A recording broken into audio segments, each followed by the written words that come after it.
ye de no man o my Ghana sagreme housing unit dan yesi ane bo beye foma Ghana fon baby de omutira tro no na mpanefo asim beye ahanson ma Ghana fon baby edietire atom ede ne be kire mu awasante mantem akopie mu ewo enwene so na de hya mo enwene so aka se kire mu sei ene insasetam a ede ho no ma nipa bi betu galamsey wo so a mmiri bi atwa kata so no galamsey fo na hya se wo mu tu a kyese o ma se ho nyina fenfram into obesa be na msifo ne Ghana man pani se de ekro no o me no monkwa ede se no nipa pina toto galamsey ma emremu a wonom enkwa ehwere wonom yebekwaso agina mu asante mantem de ameka sei amansia wet mense no abɔ no homoden etimi ede akade eni sikade ma ade hia wonom edidem nipa bɛboro bɛyɛ aduoson enum 75 ana wominya emfaso yi ebi na yɛbɛgyina mu ɛwɔ nkran bopremantem mu dia owura bi ɔno no UK memu ɛne wɔwɔ na ɔyɛ obi ɔtaa yɛ adɔyɛ pa wɔyɛ twede yɛ mponyankopɔn ɛso adeɛ pa gyesa adɔyɛ a wɔyɛ no kɔnkane ɔde sɛbe sanitary pad acheche maya wɔn kɔ school sɛ bɛboa na mɔfra ne bere bia no no wɔn bɔ mu nsɛmpo a wɔn matumi akɔ de suadan mu akɔgye entertainment ensɛm no pina na ɛka wɔn yɛ sɛ nkonya bɛsɔ mo sɛ awia pram to bɛka se wɔ DL ɔha ne nsia ɛkyere pɔ nkron kasa fidie so na yɛka mo sɛ Lumba nsupa asuasene na yɛka Lumba nsupa ɛyɛ adwuma ko nsuo ɛne yɛyɛ yɛnso no so yɛto yɛbɔ ase de fɛn fidie mu a wonya bi dum a sunsuanso bɔne ebi ne akyire mesrɛ wada dwumadie bi a wudi abɛhia nsuo no tonsa frɛ wonom ebi ana woyɛ wedding awade anam abadinto dwumadie bia eye nhyiamudi ahodo a mo behia nso wase no momfa ne nyina da enkoda Lumba nsupa monsa mo pɛ bi aton wo mo shops monsa mo pɛ bi akokyini na magyama peska kranka da hwefie no muni haw so padudu atu na pɛsɛ de bra wo nso a frɛ yɛn ne yɛnka sɛ mfa ngu kiam fam no nhyehyɛ kakra bi pa ne wɔ hom Lumba mpanifo anase Lumba nsupa mpanifo amatrofo no eniem 0549 889 685 0549 889-685 and 0549-436-616. Na yeguso eka mo say homo afahya ne yade yeguso a ekoso entemekao se wunya nkoya ana no fiade atwam ne yehya ase yankopɔ ya atoma bosuma wieye ne dwumadi ne betodwa entiampa ho betumi akɔ na wakɔ moden akɔbo ani akɔ ahoma pam eye fast trade and afinso pram traditional council ne dwumadi eso mo srese ato din say fast trade cultural and food festival emo de pa kopiem na wunu ho da se wukɔ obie nene aya 21st August intino ebeye back to no enebeye rap and singing competition ebeye rap and efin so enwom to da kese a artiste for mo nwom to pia nwom to fo pi na gina se ne eho beye da nkasam ene achi yankopɔ ya do ma na so eye kina da no so no DJs pi no eba be bonyoma hodo atwa ya na se ma eating competition aka ho a edane be na betumedi ne tentem no hare so be bedidie na yensan so enchewade enka wa bedi nkonim na kyade pi na won se betumi aka ewo prampram ho mo afahye no asem na yankopɔ ya atoma akwesiada eno be 23rd August ene na be home coming celebration no ye wie pe 24th no be memenda no be adwada ya me ya atoma adwada be ekopem 30th August no ene be adwade enko a ye be ka ne market sales all day every day bra na enkodi dwa koton na koton no bibia nko kan fama etodwa ewo prampram Anglican Park bra na fashe we wokwa unu ho dakra na yeguso eka mo say fail group band etonsa dia from na yeka fail group band na o me yadwumaku a ye no live band edidi dwuma tidwuma dia bia wudi a wo behia live band awase no fa kwada na Mr Philip Aboaje on ye chief executive officer edema fail group band ne mesomsompa kwanso ebia na o ye yie ana wade bi na wo wade na wo wedding no ene mo funeral se ne nyina mo fa kwada no ene wachi nso ebia na wudi birthday wa woda bi na wudi ana se wo your graduation wasu adwuma pon ho ana se school pon wa kwɛ pon ho a obehia mfidie wase ana ene wachi nsɔre nhia mudi ahodo church programs mo fa medanye wate dwumadie bia ya mosumpo na obehia mfidie wase no fa kwada ne fair group an ye pa ye besom sompa kwansom every same ye wo quality sound your professional instrumentalist ye wo quality instrument pam ye boss the form pass sabi na nanom enantem upa ya chi akwanya wo tema community 22 Bauro so inside honoma ana behure yen ya homa trofo na 0242 965 391 0242 965 391 and 0541 149 741 we ene adwumaku a esi asense we yentena se ne yemfa aka kasie ne munkyeremu no emesom mom okenkan ni a me kwa ne kontren kro abesom awie no edi ameje so yo wofa or say a day of the one at Nhyiraba Kwadwo Sammy B. Mounted and the pantry bonana. Watafrija made damn home ba, made a cassia bonnet mancasa ebesomum. Nansa na no me wa fast rose gold. Usi di ye kase bo no eyete padia. Wadama e ban nsempati amamu nsem di ye kase bo de hinta nyina aha ne pa hontama DLFM 106.9 kase bo no nie e ha ne nyina yetie. DL News.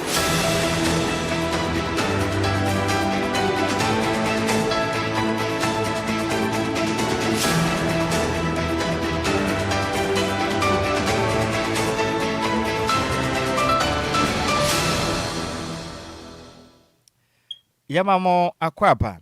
efi tumlika ndeshia yen ewo Facebook and efi YouTube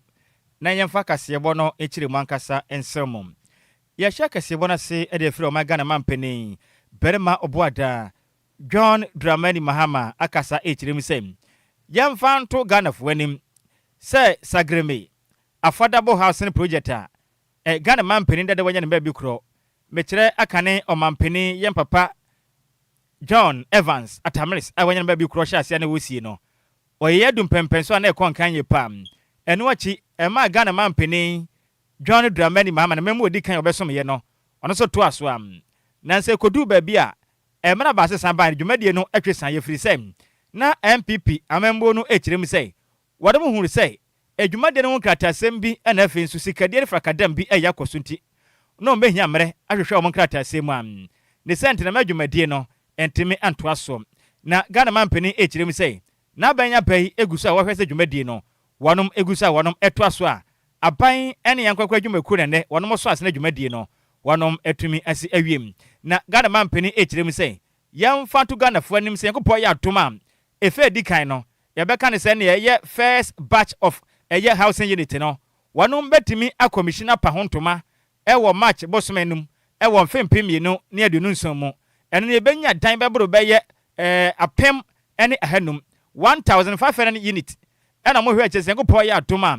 chese ne emfempem ye ne adunu nsom be kwa we de na wono mo etime sisada ne nyina awie magana fo yenya baabi etime de yetire atom na Ghana mampeni de sade to dwamra endrada okopie mu ewo yes agreement housing unit honom ena won ntra gba ahodo na wopo ahwese dwumadie no ekwasen na Ghana mampeni kirem se happy na akopa efa dwumadie ho o kirem se edu baabi a na yentumi ntoa dwumadie ne so onom electrical cables ahoto ene dwumadie ahodo bi a jesen ye telephone cables a hyefom enipa bawura honom ekotwetwa ne nyina de ko mu fi a mekasai ne nyina kwaye oka e de ma omen o mampeni kirem se o wanu sum se adwumaku a hya ne nsa one aban ka bomu no adwuma so na mobɔ ne kwankan pi entianche dwumadie no mbawie no kirem se yamfa to Ghana fo anim eho be ye februtam entu be ho no mode a ekwan so aban gusu a wo ye kwahan bi wate ente sa pe tama industrial companies ma kwaji den nyina se be ya wonya babi fa trentu tiene ekwanya pa e kakra pa no mu wi a kwaji bi nya babi na fa tre den fato. Yes, you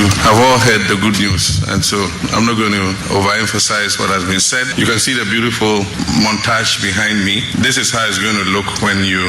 come back at the end of next year. As the developer said, 700 units by March next year we'll be able to commission, and another 1,000, actually total of 1,000. Yes, you have all heard the good news, and so I'm not going to overemphasize what has been said. You can see the beautiful montage behind me. This is how it's going to look when you come back at the end of next year. As the developer said, 700 units by March next year we'll be able to commission, and another 1,000, actually total of 1,500 by end of next year, by December next year. This was a vision that was started by Professor Atamils, and I came and continued it. Unfortunately, when government changed hands, there were some issues, legal issues, and the new government said they wanted to investigate, and so in the meantime the project stalled. Now the unfortunate thing that happened was, looters came in and stole everything, the cables, the wash basins, the baths, all the fittings, electricals, bulbs. They even took the telecom cables from underground and pulled them away and took them, and so it just left an empty shell. And eventually family partner to do it. You can see what it's going to look like when this place is finished. There's going to be a very conducive housing estate for occupation. The good thing is, if people don't register fast enough, you see all these industries here, all the way to Tema, those in the industrial area, Dawa industrial area. They will snap up all the houses for their workers, but they are available for people who want to move with their families here. Any out ye a Ghana man penny John Dramani Mahama. Na Ghana man penny anusi yepe and a chief executive officer. Onu na ye chairman Edema LMI Holdings. One ne juma kwa juma dia sho monsa wonom eye ho adwuma. Openi pa oda woroma no ye me wofa ase kwadwo adohene. Eka sa kirem se sese mu guso mu bo adwuma den pa gidigidi ya nche adwuma die yi. Wonom betimi awiem. O kirem se yem fanto Ghana fo anim. So mu wie pe en electrical cables ebi be fa form kama. Womba mo ho waden so betumi ama sese ne nyam kane ahyiren akwahonom. Wamu wie a ensuo nsensem wa obekwa kwotena ho de woni ka ba kokora. Enu wa chenso mehwe hunu sei internet ebeye adwuma honom. Ene ato no ma 24-hour economy service. Ene internet Wi-Fi. Sese na wusi su 24/7 sa na abo ase be ya wonso han dan bia. Of water. We're going to commission, we've got a water plant ready in Dawa. We've got a pipeline laid. If you looked to that side or to the north, you see an overhead tank coming up, and it's enough to supply water for all of this place. We also have internet connection coming here, okay? What a lot of you don't know is that Google has landed in Ghana, and they are in Dawa, and we are already laying a cable from Google, from Dawa to Sagleme. Every house will be connected by fiber. Every house. So if you're here and you want to talk to the security, you will have an internal phone system. I am not just saying this. I want you to take me at my word and hold me to it, okay? So, and then the last thing I was just saying to His Excellency the President is that we're going to build a railway line. I mean, it's been talked about. After all, if you're here and you work in Tema, you want to be able to just go to the station and take a railway line there, over there. Any a woti ye ono ana yo pani pa. Adwumaku a edin a eda wonom so wonom. Eye RMI Holdings. Odo ma no say Chief Executive Officer osanso ye chairman de meku no. The den at the Mr. Kwadwo Adohene na wote ne nkan. Yanto akase bon so ne yemfre nkrane afia ne fankyere mum e wo man Ghana ya sante mantemum na adehya wonom wo enwene so number 1 ane nkronkura hoto a e watwema kwa homa mensenim e wo sante mantemu e de adesre e de ato aban ena afi nso enwumaku akase na dentamum ene wo mka biewom anim sei wonom besre wonom ada ene manim yi galamsefo mekire illegal mining akwaso emene e hono madane monchimonka ene amuna donko a enipa betutu atoto mu mfikire no mu mfuo mu no ama nipa nkwa desane mu a sempeni amomori amekata so pebedu baabi no ebedane owu afidie e de ma adehye mo mpotem honom adehye aka se kirem se wo hwe amuna dada mpotem honom nya dodo na no eye galamsefo nene wonom abosa amuna we yato ho a wonom entimi ankata som na wo mu kirem se nam senti nene na nsempo ba kokora kotom a ne kra aya twidi ampo yankopon ediam adehye aka se kirem se ya besra da efrise assembly na wo atwema kwa homa mensene mu no wonom anya nte se wonom ukirem se wonom gusu katakata mna na so ananso peni kirem se yamfa nto manim pempen wasini pen wo ba enwene so number 1 honom a dwumade omudie ne nkonkan o kirem enne owura bi pe no mahu ne se ono wankasa akwakofa budoza bia wa hye ase katakata mna ne bi so na mpo ne kura no wo hwe amuna dada mpotem honom na ohamjichem ba de say myensa pe 3% pe na batumi akata so ohamjichem aduakron ensom 97% ne de hono ma amakrom hono ma se huhu dio so ha adwen ye pam na wo mu kirem se no wo hwe mensen no assembly na enka betoje kirem se wo mususu se o magye galamsefo no 45 anasa 45,000 Ghana cedis aka ne sikam 450 million every wo mon chan say nipa ba ko bia sa wano de bekatakata nanso sa adwuma no wano manye entamu kirem se emra na dada hosa no ehu pa entam besra o modern manimunya emperefom no makata sante sa adehye ne nkwa edesanem emno panipa ono na ya asem mempa edema enwene so number 1 ono kura yan so na ye bra gokrom electoral area oniminyamfo kwame atenka akase kirem sem odene de dwumade na chi ache na kwen ya galamsefo na ma asetrema ya diama wo na no odene ohwe akane abanada na penso galamse na ekoso na bia na ekwi okirema abanyi ba ye onhye da huade asunku bia waye ede afa galamse kono ho enti obasre mensene no assembly no efinso asantemanta musuafo eno osuafo ohwe omanyensa ase na yakwaye so ene Ghana man penin se aresha wono mo wenene so number 1 galamse mu na no ayo owafidie ede ama wono ehwe mine dia yekuru me koso wa abawe ba ye no galamse no da so koso sede abanda da na bere no so na esi ekoso na ala ensisaye bia mamu ne yonu mu no asensa ase no asa nti ba bia kane omudi kai ekata so nyina no mine sensa so asha ase a wo mu sa so ko chire etuo wo mu fe no sankofa nti enu ala no mu guso a wo mu sa so ya nti ama amna de ebi dida me krodua mu na nsenya la na yewo se yenu ba akwa a ye galamse ni bi wonye no so ha wakofa budoza o kata amna no bi es eti me chakea wono na dwuma kakra na wa ye no ene ma yewo se wo mu kata so so wo fa na 100% a ebe ka se wo mu akata be 3% amna de ebi ku ho a na nse kura no ene na amna nti kura no obi atonsuo mu awu ama sabio to wi aya nti galamse no de ekoso wa hanmo na amna no de egugu hanmo bebrebe a yenkata so eni ya wuti ye no ono ana waye assembly member edema de hia wonom ewo nwene so number 1 ena efinso eye bira gokrom electoral area ne den edo nimnyamfo kwame atenka ena wote ne nkan ne wache no ena atwema kwa homa mensen no openipo da no na yama me oda no say aban enam sini ana mensen krache iyo nimnyamfo Mrs Grace Ajiman asamwa aka se chirim sem enya de mensen no akwakwaji sika kaprempo edi afri obi a wotufu magudi e ho no mo say wona mo gede akatakata mu na say reclamation fee omo chirim so munya bibia sa da etuju hu di say utu galamsey ena mensen mpenifo ababaji usika 45,000 Ghana cedis a bramensin ho mpenifo na so e bebo na mane no no nkasa nkwa hweri pakura oji sika no nche no no nyu sika mam ene wa chinto o kirem say wona mugusu o mafam de bia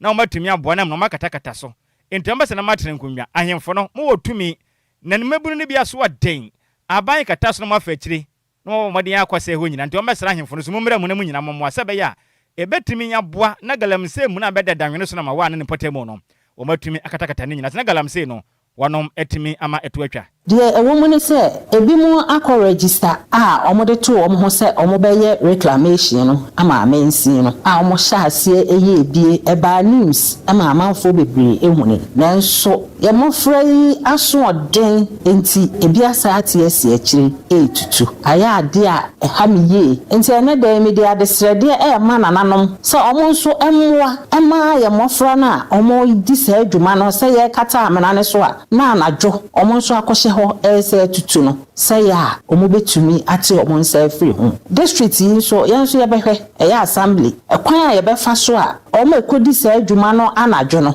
omo nso so ye behu kwan a ye de omo ebefa so eno ye kastika na ye twama drivers no eno ba se assembly aba se ye ba beje reclamation sika na bia ya anya de enye sa netie sa enhyehyeye ne de ebeba lands commission and national security for ena ebeye sa enhyehyeye no nti de minim ne se beginning of the year no na nka ye stickers a omu twama drivers no ebi ena no me bat me stop because of one or two things issue be a crop up no me ma almost stop enti na nka me pe wo mo so ma betua reclamation fee e wa ha na nka o ma ba enti so mo teme nka kora mani beje se o mo beba na assembly no me so mehu wo ma wo mutua reclamation fee no e ma wo mo ene ya wuti ye ono ene wo ye district chief executive officer edema de hia wo mo atwema kwa homa mensenim e wasantemantemu ne den edo ni minyamfo Mrs Grace Ajiman asamwa ena wote ne nkan yantoa kasewon so e ne yanko so anyina o my Ghana ya sante mantemu na mekasai Amansia West mensen no assembly no aya twede ya mponyankopon eso adwuma wanom atimi aboa manipa omadi dem mekire persons with disabilities PWDs no ometo omadi ade akade api ede aboa emu pode ede sonum 75 sebe beboa pa no masetrem atimi akonkanen efa sika ana afenso emfide na akade api ebeboa no mabrabo atimi akonkanen na dwumade ni todwa na mpanifo eye adehye omadi dem adoye ena district chief executive officer etema amansia west mensen no iyo ni minyanfo prince Manu Morrison ena wakasa echirem say aban eguso epo adwumade ahwe ama sabi enimpa wo madi dem no amemwo no yentumi nya wo machire do nyina beka ho no man yenyina yatumi akoduru bo hyasa ase so chirem sem wonu mu ye di no mo fa ahudie nsem yade a ede Ghana mampeni ya papa John Dramani Mahama koma so ye papa no chirem se ne wo hwe sika na aban edema mensene bia say onfa mani pa omadi dem no make say Ghana mampeni atua omadi apagya bo no mu kwa ani ma say ne de 5% na akwasoro a eye pa anti amaze say no nipa omadi dem so efiri fempa omensene no chirem se wei wo hwe atuma Ghana mampeni atumu na edi adanse pefe say sabi nipa omadi dem so kanipa ho a omampeni eye na fam de obeye bia atumi aboa wo so no wo maji wadom ho efa sikasem ene nwumam sabi o betumi anya bie na mo aye adwuma na nipa o mo hye wo masem betumi anya bia hwe wadom sabi ya de bia da wadom fa poma ene hwiri che nkwa adesere e wo mayi mum na de kokobọ e de abo ade hye omunya chede ne se osere wadom ada edi ba bia na aban de ade ama obi na wa kwa koton adi ye nkata sabi koton anase kuti ya de ma pe fa ye adwuma na efaso amra so sabi ya dachi bia no ho kaka atwa mu na foforo so be fa so enya wo so mfaso ebi gipe na wa kwa kotwe nanum emmo akra na aye eniama ho de ma wo no ebi eye deep freezers enu achi nso mfide de wofufuo omunya bi pam metre fufu pounding machines and efin so popcorn making machines so ni popcorn omudi bi ma wo no enu achi sika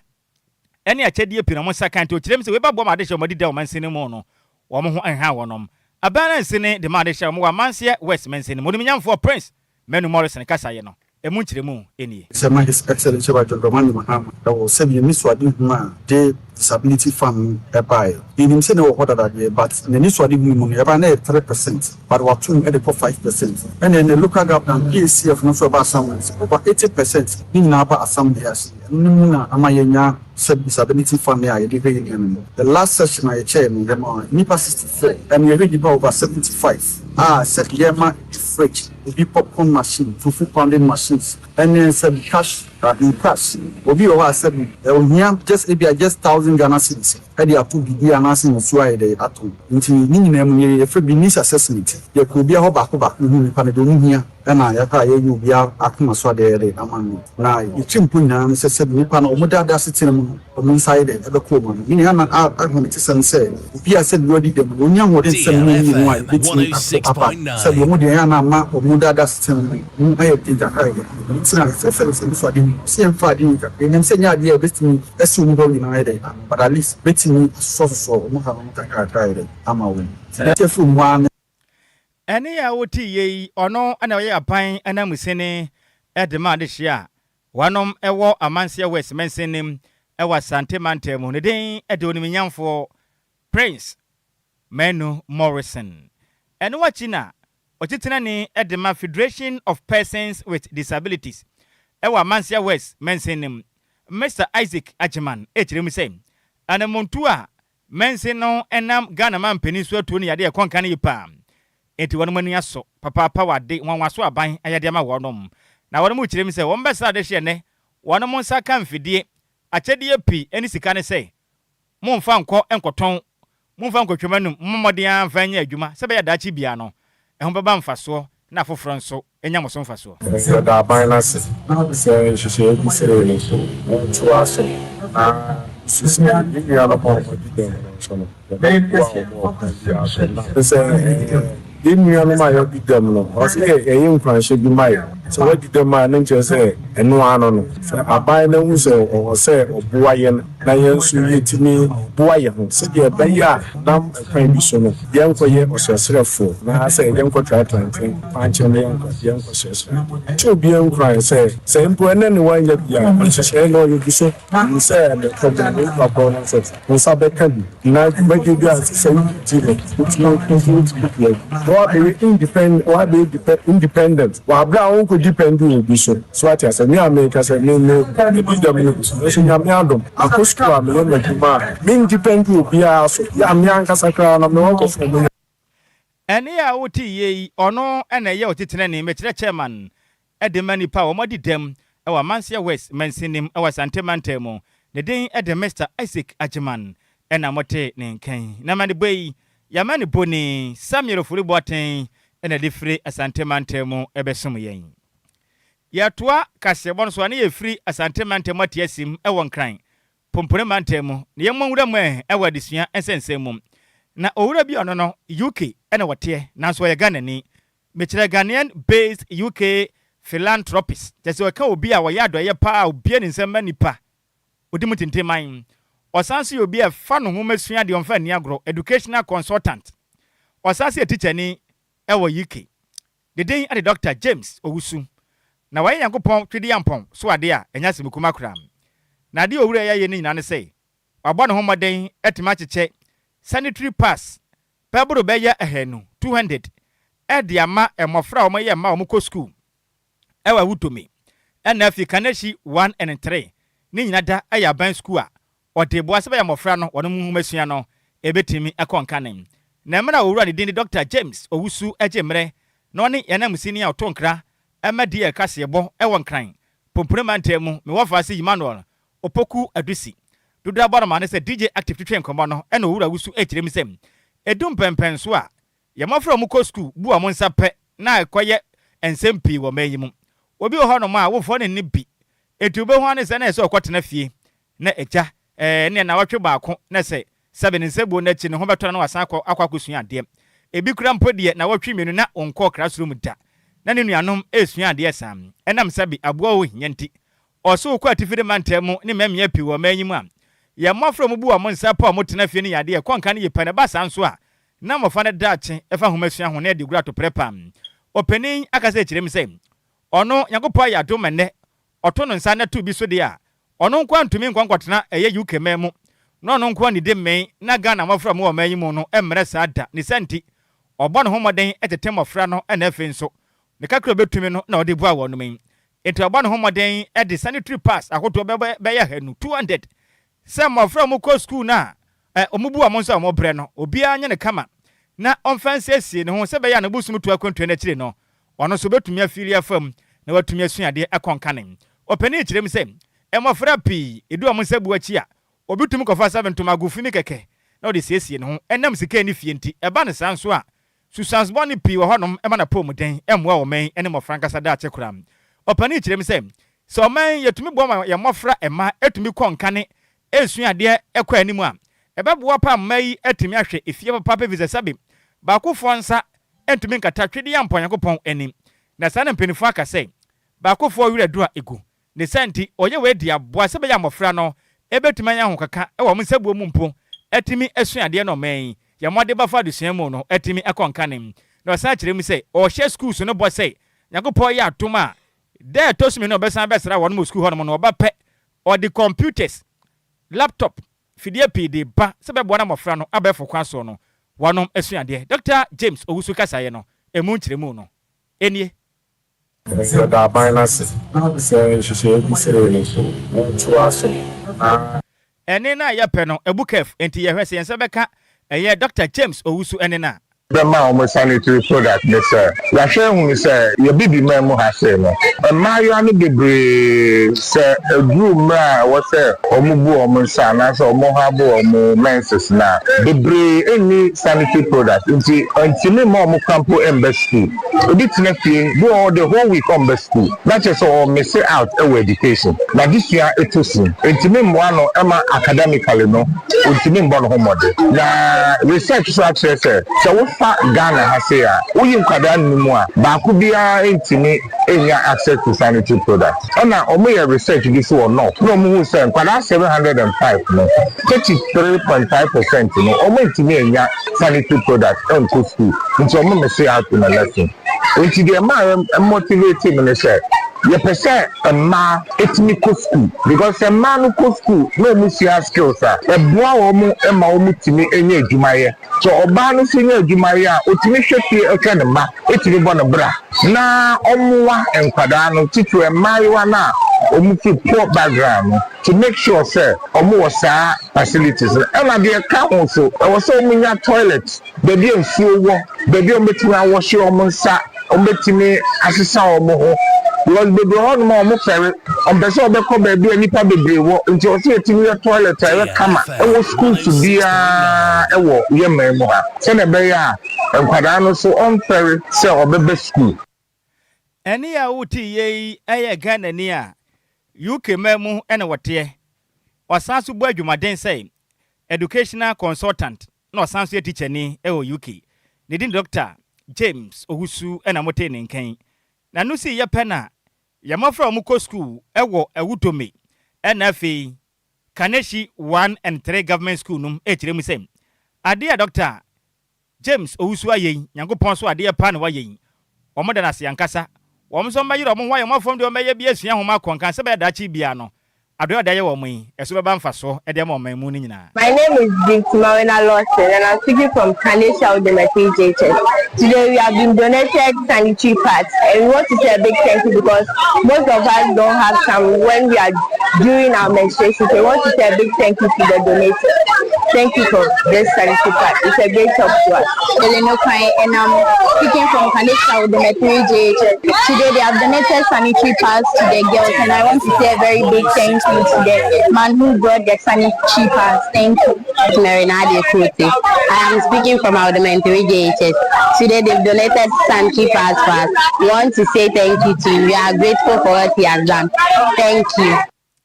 Eni ya uti ye eyo my Ghana ye mofra won me adusiafo ewo awutome ena afi Kaneshi 1 and 3 government schools ena wote won me na mane boy ye mane boni Emmanuel Opoku adusi dodo asade mane se DJ active na dia mane boy efri nkrabo premantremu ebesom yen yantoa kase won so ne yenyina mum na endrada ena omanga na de hia wanom eye Ghana Mine Workers Union omoto omugu montene so kwaye oyekere ewo Bank of Ghana enim honom wanom ukire mi say wanom sika pi enkebebo mabrabo akonkan akwaka Bank of Ghana ene wo monsanka edomno doso pombebro beye empem donkron 19,000 man workers na mu ukire mi say da bida ede ade 2019 ena mu ukire mi say abanda da ne hye by say my Ghana wo hwa yesikura kra bia binim bodi madi omudi na nkonka ne entombe di wono ma musie sika hono musika ntom tututu ne nyina mu omu chemso musika kakra twem bapem ne aban hyebo nanso oni ne bo hye som na adwumaye koi wonom ehye Trade Union Congress 2 years adwumaku na se no mo moden endrada wonom konante ya edifa Bank of Ghana nim hono moden krata command penifo se ede adea sika babo 350 million Ghana cedis akwaka Bank of Ghana penifo akache sikara mo de yeden ena adwumaye fuei o mabusua ekomtwa wonom se nam so mene ebi kwa atoa ya no mo wonse do ade adea na ma ade hye den krata command penifo no otwotwerofo penin edema Ghana Mines Workers Union ya mwafa se Abdul Mumen ya Ghana wakasa akirem sem ana montu a Bank of Ghana etuo no yade a eha wo mo ede ankwa na no mo ye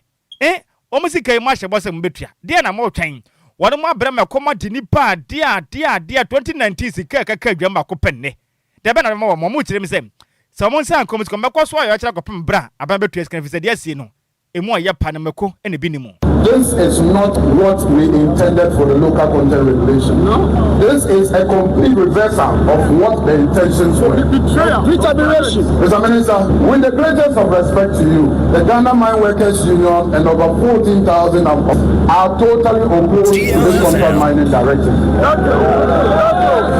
So boy, as our street, we are getting some snippets of information from ZG and from Nemo about their intentions. Again, with the greatest of respect, we are opposed to it. Accordingly, we are directing our members. We will put on red armbands and we will show our revulsion to the company and by extension the government about what is going on. By the end of September, we will take some more robust steps about this matter. It's about bread and butter. We can't sit aloof and allow these things to go on. Thank you. Mr. Minister, the nature of employment in Ghana's mining industry can simply be described as precarious employment. Any auti no ono ana waye otwetwerofo penny at the Ghana Mine Workers Union. The din edeme wo fase Abdul Mumin Bana ena motene nkan. Na no si ye penny penny pon no men ohwe yen sase asase no de yankopon de atom yen ene yakwaye so mechire Lands and Natural Resource Minister Oniminyamfo Emmanuel Amakofi bo no kura yen so eye adeham wele mpele match betwani ejina mu Ghana pan ekasa ye kire mu sem wona mu guso ne hyepa eba ente obi aho beto ne pa nkata no so mo saka ti se de tie bia no Ghana man penin penifo akebio mbabam no mabo se be musika no wo mo sa betumi aka. At the core of our local content policy is the interest of workers and work protections and job security of workers. So the local content policy of government at the core of this was to empower you, not to weaken you. And clearly from what you have said, there are serious concerns you make. We will study your petition and we will quickly get back to you with a view to addressing the concerns. I thank you. Eni ya oti ye ayo ni mnyamfo no my Ghana ohwe yen sase ena federal dia e wasase ayem ne din edo ni mnyamfo Emmanuel ama Kofi Boa na yanto akase bono so yefia ni fa nkire mu am e wo finfi mentem central wagene nkopie mu e wo nkwantanan adehye mo mpotem ho no nkwantanan na adehye wo no wagomu wan nkwantanan e wo finfi mentem akase ekire mu sem enso ho sensem akwatwe menne wa musunu gu ejam anya de ketwa wade mu kire mi se mu nya nsupa no mbie wo sabe omo ne mmoa nya mo ne che nsuo no ma ho kira bampotem ho no ma wonu mu nya nsuo mpo entimi emfa nya hwempotem ho no ade hye kire mi se ohoya no aye dia ma se mpo de school fo mofra entimi nko school te se be ko school mpa udwale to ho no da koro be ya 3 days na nwale kram ema apomuden won sensem so aye din o mensiri mu anu aye din ye papa ade se kire mi se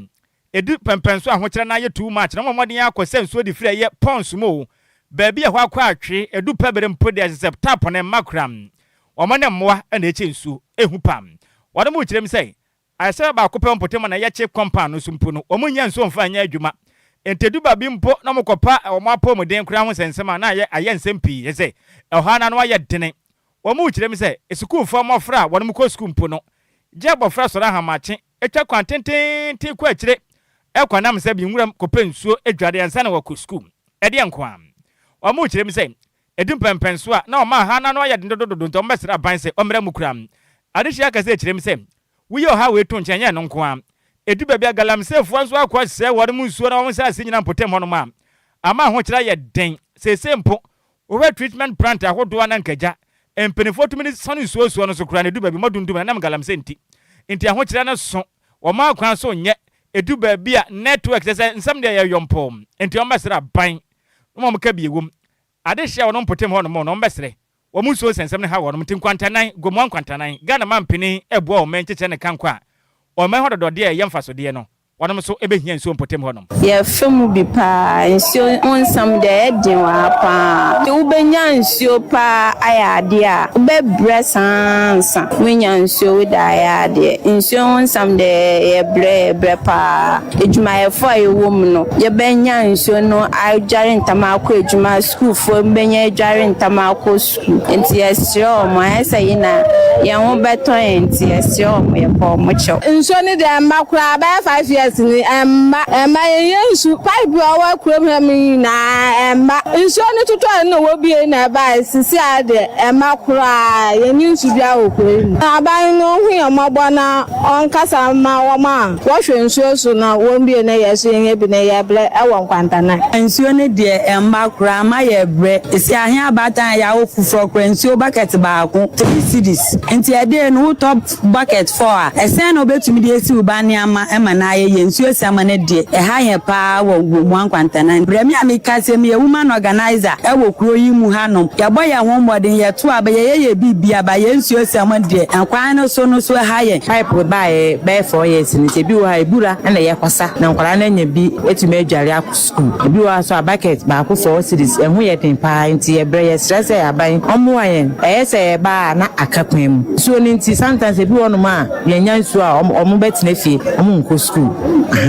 because the okwasa oburo no so enye wontumi fa mo na omo ndware nti wo se nya ne mu no eye kama se ne be ya omo betumi adware akọ so nti si aman kwala bebre enko school because of insunity ene ya woti ye eya dehia wonom ogomu ankwantanan ewo finfin mantem central region ena wote wonom akwesemi yenyina weso yenkeka madwenkyere ne tew emfansemo ewo Facebook no eso na yekọ Facebook so amwafase fo ne de aba pa na batem se prema ni abomu na me wafase oped asamwa de aba na o se taxi driver nie o hwe life edifreta New Town ayuko wafasami B na in fact otie kase bona wie ya ne ka ni mo yemfa ncha kase ya mani senior brother tennis abrakwa aka Kamoko and if so always wore mu nyina safe drive safe drive ewiai na me wafase Sandra beka de aba na so ma ya ho wafa Nhyiraba Kwadwo Sammy P o hwe me life edifreta ma free zone wasi taxi news papa ejetua to say ten Lumba super best drinking water in Ghana and beyond no dia ka home na obera samuel kra san dia ba bie wo okay makan ti mame waso nkomani makan na master plan junior kentampo dia ba na wo kirema wiai sem oye communication officer the Kentampo not MPP no kirema sem MPP will surely bounce back in 2029 inshallah no dia ka ho osi DL news papa keep up the good work and was saying Chaka Siankoma Director Dennis Miracles Abwaje incoming MPP National Communication Officer medasi mo office na obeda some message na ba we biri pa o okay I'm sure we I think say we a different thing o say dey okay enwa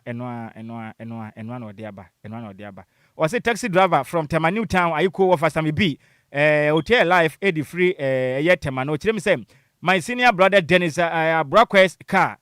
ne car na ayedey because waka car na 15 yanka ho so we refi ho de a aka Kamoko and our senior brother I wish him safe drive thank you enti ehọ na se bibia sia mame hu ase ho na mate na me wafa se ode ne ho market de aba na so hwe life edifit teacher mante na kasebo na live dan kra in fact mo de sa no ma na teacher mante fo nyine tie was all den chia kase ma okay was say Mr. Odene ho from teacher mate na active GH or the aba na say God bless him nyame hia ne pa na the aba say Kofi Parliament say DL news mo de sa no manam ejetua to brutal was say moye brutal DL na moye brutal o here life e free akona bobi kuma apa na de baye na active TV DH the aba na was saying esa abamba modern na oma sa sanitary pad na ni kwa ho pa visa mo friend bebre na bu o monsa wanom entumi enko school ene de o mampene be de je na no poku agema adwuma ogusu a wo ya enti ye na Dr. James ogusu asese ono so kwa ya doye ka je nza mechia no moment ne nka wate active na Sandra me offer say Sandra a chok de aba na wo say o me ya ha no hwe life edi free so tuom choba na ye friend so tuom mate enti o hwe life edi free so tuom choba mate ya me shop say wi woso okan yon kase bo ne ye de si emusamufo ne ye maze mebele twene se mo ede ema yen na me wafa se mark ye say ya de ni oyawanwade sonko ode ye pm go Facebook NF yiti makase bo no wonya bi ehwe yim sans na DJs gibi echinchim